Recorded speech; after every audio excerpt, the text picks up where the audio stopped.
வணக்கம் மக்களே, channel 5 cinema பார்த்துட்டு இருக்கீங்க. நான் உங்கள் விஜய் கிருஷ்ணா. இந்த வீடியோவில் நம்ம எதை பற்றி பார்க்க போகிறோம்னா, குபேரா அப்படிங்கிற ஒரு படத்தில் இருந்து ஒரு சின்ன டீசர் வந்து ரிலீஸ் பண்ணியிருக்காங்க மூவி டீம். அந்த டீசரில் என்னென்ன சொல்லியிருக்காங்க அப்படிங்கிறத வந்து மொத்தமாக இந்த வீடியோவில் பார்க்க போகிறோம்.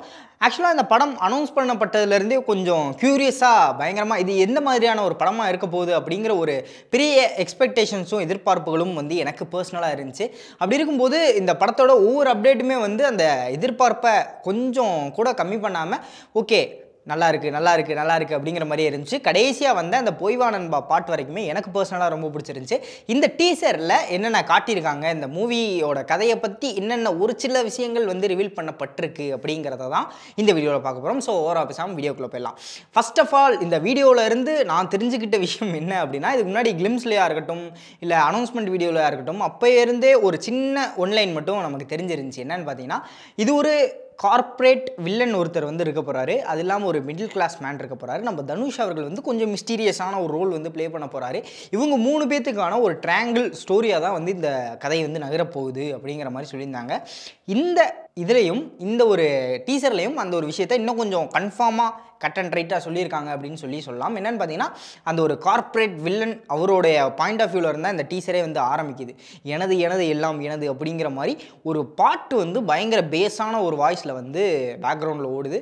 அங்கேருந்து அவருடைய ஒரு சில விஷயங்கள்லாம் இருக்குது. இது காடு எனது, காற்று எனது, இல்லை வந்து கனிம வளங்கள்லாம் எனது அப்படிங்கிற மாதிரி ஒரு கெட்ட ஒரு கார்ப்பரேட் ஒரு கார்ப்பரேட் என்ன சொல்கிறது வில்லன் அப்படிங்கிற மாதிரி அவருடைய பாயிண்ட் ஆஃப் வியூவில் இருந்தால் வந்து இந்த டீசரே ஆரம்பிக்குது. இதிலிருந்தே செட் பண்ணிடுறாங்க, ஓகே இவர் வந்து இந்த மாதிரியான ஒரு வில்லன் அப்படிங்கிற மாதிரி. அதுக்கப்புறம் தனுஷ் அவர்களுடைய போர்ஷன்ஸ் வருது. இது ரெண்டுக்கும் இடையில தான் நாகார்ஜுனாவோடைய போர்ஷன்ஸ்லாம் வந்து இடம்பெற்றிருக்கு. இவர் ஒரு சில சீன்ஸில் வந்து ஒரு பெரிய பிஸ்னஸ் மேன் அப்படிங்கிற மாதிரியும் போர்ட்ரே பண்ணியிருக்காங்க. ஒரு சில சீன்ஸில் வந்து ஒரு நார்மலான மிடில் கிளாஸில் இருக்கக்கூடிய ஒரு ஃபேமிலி மேன், சந்தோஷமாக நான் பாட்டில் இருக்கேன்டா அப்படிங்கிற மாதிரியான ஒரு ஃபேமிலி மேனுங்கிற மாதிரியும் போர்ட்ரே பண்ணியிருக்காங்க. எனக்கு தெரிஞ்சு தனுஷ் அவர்களோட கேரக்டர் தான் கொஞ்சம் மிஸ்டீரியஸாக இருக்கும் அப்படின்னு நினச்சேன். இல்லை, போக போக இவருடைய கேரக்டர் தான் மிஸ்டீரியஸாக போய்கிட்டு இருக்கு.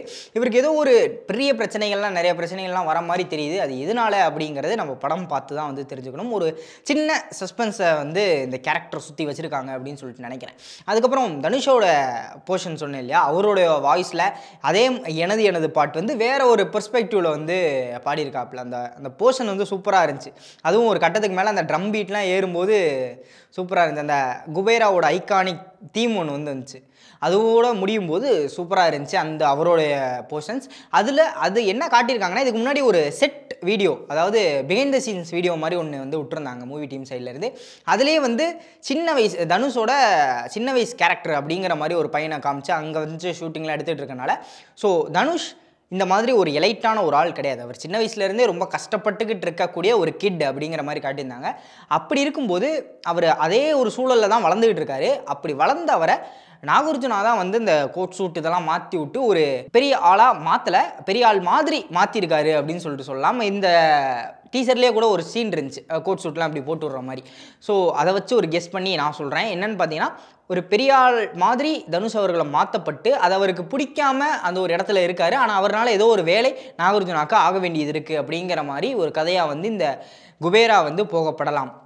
ஒன்றுமே இல்லை, அது என்னது குப்பமேட்டில் இருக்க வேணால் திடீர்னு தூக்கி கோபுரத்தில் உட்கார வச்ச மாதிரி தான். அந்த மாதிரி ஒரு சரௌண்டிங்கில் அந்த மாதிரி ஒரு சர்க்கம்ஸ்டான்ஸில் இருக்கக்கூடிய தனுஷை டக்குன்னு இப்படி உட்கார வச்சா அவருக்கு எல்லாமே ரொம்ப புதுசாக இருந்தாலும் அதை ஏற்றுக்க முடியல அப்படிங்கிற மாதிரி தான் நான் நினைக்கிறேன். ஏன்னா ஃபோர்ஸ் பண்ணி நீ இதை பண்ணணும் அப்படிங்கிற மாதிரி ஏதோ ஒரு செயல் நாகார்ஜுனா தனுஷை வச்சு பண்ணுறாரு அப்படின்னு சொல்லிட்டு தான் எனக்கு தெரிய வருது. ஏன்னா ஒரு ஷாட்டில் பார்த்தீங்கன்னா இவர் ஓகே இவனை வச்சு கரெக்டாக ஒரு மாதிரி முடிச்சிட்டோம் அப்படின்னு ஒரு ஹாப்பியாக லைட்டாக சிரிக்க ஆரம்பிக்கிறாரு. பின்னாடி இருந்து தனுஷ் ஏதோ ஒரு கல்லை தூக்கிட்டு வந்து அடிக்கிற மாதிரி தான் தெரியுது. இந்த டீசர்லேயும் நிறைய இடங்களில் பார்த்தீங்கன்னா அவர் அந்த கோட் சூட் இருந்தாலும் மறுபடியும் அந்த குப்பமேட்டில் இருந்து அவர் வளர்ந்து வந்தார் இல்லையா, அப்போ அவர் என்ன மாதிரியான ஆக்டிவிட்டீஸ்லாம் பண்ணிட்டு இருந்தாரோ அதே அளவுக்கு தான் திரும்பி போகிற மாதிரி. என்ன சொல்கிறது, ஒரு பழமொழி சொல்லுவாங்க இல்லையா, அந்த மாதிரி பயங்கரமாக கோட் சூட் எல்லாமே போட்டு மறுபடியும் அங்கேயே தான் ஓடிக்கிட்டு இருக்காரு அப்படிங்கிற மாதிரி தான் வந்து இந்த காட்சிகள்லாம் வந்து அமைச்சிருக்காங்க. ஸோ அவருடைய கேரக்டர் எந்த மாதிரி இருக்கும் அப்படின்னு சொல்லி அதே மாதிரி அந்த ஒரு குப்பத்து சைடுகளில் இருக்கக்கூடிய ஒரு பொண்ணு மாதிரி தான் வந்து நம்ம ராஷ்மிகா அவங்களை வந்து காட்டியிருக்காங்க. இவர் இந்த டிரான்ஸ்ஃபர்மேஷனுக்கு போயிட்டதுக்கப்புறம் அவங்கள வந்து பார்க்குறாங்களா இல்லை அதுக்கு முன்னாடி இருந்தே அவங்கள வந்து தெரியுமா, அவங்க லவ் பண்ணிட்டு இருக்காங்களா அப்படிங்கிறது வந்து தெரியவில்லை. அது படம் பார்த்தா வந்து நம்ம தெரிஞ்சுக்கணும். ஆனால் இந்த சீன்ஸ்லாம் பார்க்கும்போது ஓகே ஏதோ ஒரு இன்ட்ரெஸ்டிங்காக பண்ண போகிறாங்க, சூப்பராக இருக்க போகுது அப்படிங்கிற ஒரு எலமெண்ட் வந்து நமக்கு தெரிய வருது. இதில் இடையில வந்து தனுஷையும் கொலை பண்ணுறதுக்கு நிறைய பேர் துரத்துறாங்க. அவர் முன்னாடி ஒரு அனௌன்ஸ்மெண்ட் வீடியோவே கூட பயங்கரமாக ஓடிக்கிட்டு இருப்பாப்ல, காலில் செருப்பு கூட இல்லாமல் அந்த ஒரு கோயிலுக்கு முன்னாடி. அதே மாதிரி இதில் ரன்னிங் ஷாட்ஸ் வந்து நிறைய இருக்குது, முக்கியமாக தனுஷ் அவர்களுக்கு. அவரை இடையில அந்த கோட் சூட்லாம் போட்டிருக்கும்போது கொலை பண்ணவும் வேற துரத்துறாங்க நிறைய பேர். ஸோ அவர்னால ஒரு பெரிய இம்பாக்ட் வந்து இந்த படத்தில் கிரியேட் ஆக போகுது. அந்த கேரக்டர்னால அவர் என்ன கிரியேட் பண்ண போறாரு, அவர்னால என்ன நடக்க போகுது, இவங்களுக்கு நாகார்ஜுனா கேரக்டருக்கு தனுஷோட கேரக்டர்னால என்ன ஒரு ஆதாயம், இதனால வில்லன் கேரக்டருக்கு வந்து என்ன பிரச்சனை அப்படிங்கிறது எல்லாத்தையும் நம்ம இந்த குபேரா படத்தை வந்து பொறுத்திருந்து பார்த்தோம் அப்படின்னா தான் வந்து தெரிஞ்சுக்க முடியும். முக்கியமாக நான் அந்த டீசரில் சொல்லி ஆக வேண்டியது மியூசிக். டிஎஸ்பி வந்து ரொம்ப சூப்பராக பண்ணியிருக்காரு. இது பார்க்கும்போது படத்தோட குவாலிட்டி, அந்த மியூசிக் குவாலிட்டி வந்து அவ்வளோ அந்தளவுக்கு தெரிஞ்சுது அப்படின்னு சொல்லிட்டு சொல்லலாம். அதுக்கப்புறம் இன்னொரு இன்ட்ரெஸ்டிங்கான விஷயம் என்னன்னு பார்த்தீங்கன்னா, நான் நோட் பண்ணது இந்த படத்தில் தனுஷ் அவர்கள் வந்து லெஃப்ட் ஹேண்டடாக வந்து வரப்போகிறாரு அப்படின்னு சொல்லிட்டு நான் நினைக்கிறேன். ஏன்னா அவர் சாப்பிடும்போதாக இருக்கட்டும், இதுக்கப்புறம் ஒரு வெப்பன்கிற மாதிரி சொல்லலாம், அடிக்கிறதுக்கு ஒரு இரும்பு கம்பியை வந்து கையில் எடுக்கிறார், அப்போ அவர் லெஃப்ட் ஹேண்ட் தான் யூஸ் பண்ணுறாரு. அதுக்கப்புறம் கல்லெல்லாம் அடுக்கி வச்சுக்கிட்டு இருக்க மாதிரி ஒரு ஷாட் இருக்குது. அவர் கோயிலுக்குலாம் கூட்டு போயிட்டு பயங்கரமாக வெள்ளை வெட்டி சட்டையெல்லாம் போட்டுருந்தாலும் உட்காந்துக்கிட்டு கல்லெல்லாம் அடுக்கிற மாதிரி ஒரு ஷாட் இருக்குது. அதுலேயும் அவர் லெஃப்ட் ஹேண்ட் தான் யூஸ் பண்ணுறாரு.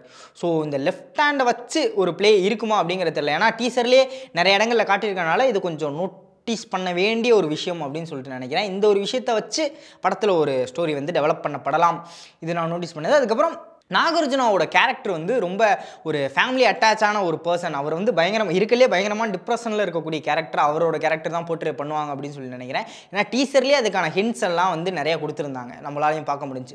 ஓவராலாக பார்த்தீங்கன்னா பயங்கர இன்ட்ரெஸ்டிங்கான ஒரு டீசராக தான் வந்து என் கண்ணுக்கு பிடிச்சி, அதனால தான் இந்த ஒரு வீடியோ போட்டு உங்கள் எல்லாருக்கும் ஷேர் பண்ணியிருக்கேன். நீங்கள் எல்லாருமே இந்த டீசர் வந்து பார்த்தீங்களா? அப்படி பார்க்கும்போது உங்களுடைய தாட் ப்ராசஸ் என்ன மாதிரி இருந்துச்சு, இது எந்த மாதிரியான ஒரு கதையாக இருக்கும் அப்படின்னு சொல்லி நீங்கள் நினைக்கிறீங்க அப்படிங்கிற உங்களுடைய தாட்ஸ் அண்ட் வியூஸை மறக்காமல் கீழே கமெண்ட் பண்ணிட்டு போங்க. பிடிச்சிருந்தா அப்படியே அந்த லைக் பட்டனை வந்து தட்டி. ஸோ இதே மாதிரி இன்னொரு ஆசமான வீடியோவில் உங்களை வந்து சந்திக்கிற வரை விடைபெற்றுக் கொள்வது நான் உங்கள் விஜய் கிருஷ்ணா, சைனிங் ஆஃப். பாய்.